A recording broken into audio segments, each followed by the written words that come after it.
Gun control in America has been a highly discussed topic within the past couple of years, becoming quite a hot topic over the past month. The most important point that I want to get across is that guns do not kill people, and people kill other people. In the Bill of Rights, our Second Amendment is the right to keep and bear arms. The FBI is reporting a record 2.8 million background checks for gun purchases just in the month of December 2012. Shooting sprees are not rare in the United States of America. Since 1982, there have been at least 61 mass murders across 30 states, all involving firearms. In almost all the cases, the killers obtained their weapons legally. There have been 11 deadly shootings in the U.S. from 2007 to 2012, not including the latest shooting at Sandy Hook Elementary in Newton, Connecticut. In that shooting, the death toll raised to 27, making it the second deadliest shooting in history. According to the Washington Post, gun ownership is at an all-time low. There was a study done of what the American people would favor to restrict gun ownership.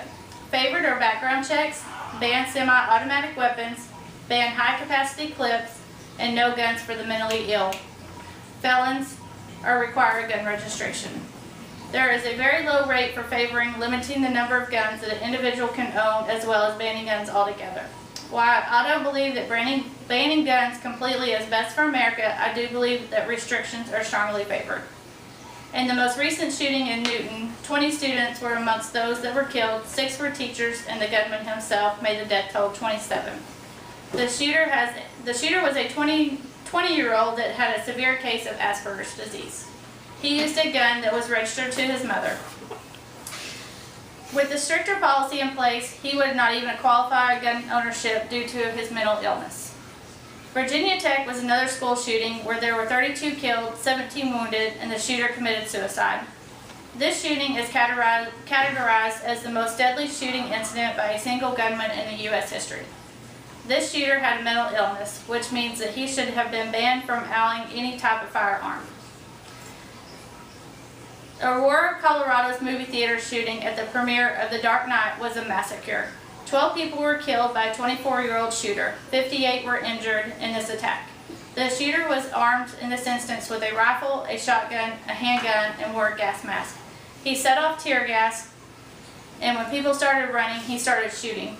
All of his guns were obtained legally. He is reported as having a mental illness, so that stricter guidelines, he would have been banned from owning any type of firearm. Hospital shootings are rare events and very hard to predict, according to a new analysis of shootings over the past decades. There was an Alabama shooting in a hospital where 3 were wounded. None were killed. In another instance, a man killed his wife and mother-in-law in a hospital shooting. He was licensed to carry a gun. Between 2000 and 2011, there have been 154 hospital-related shootings in the U.S., with 235 people getting injured or dying as a result.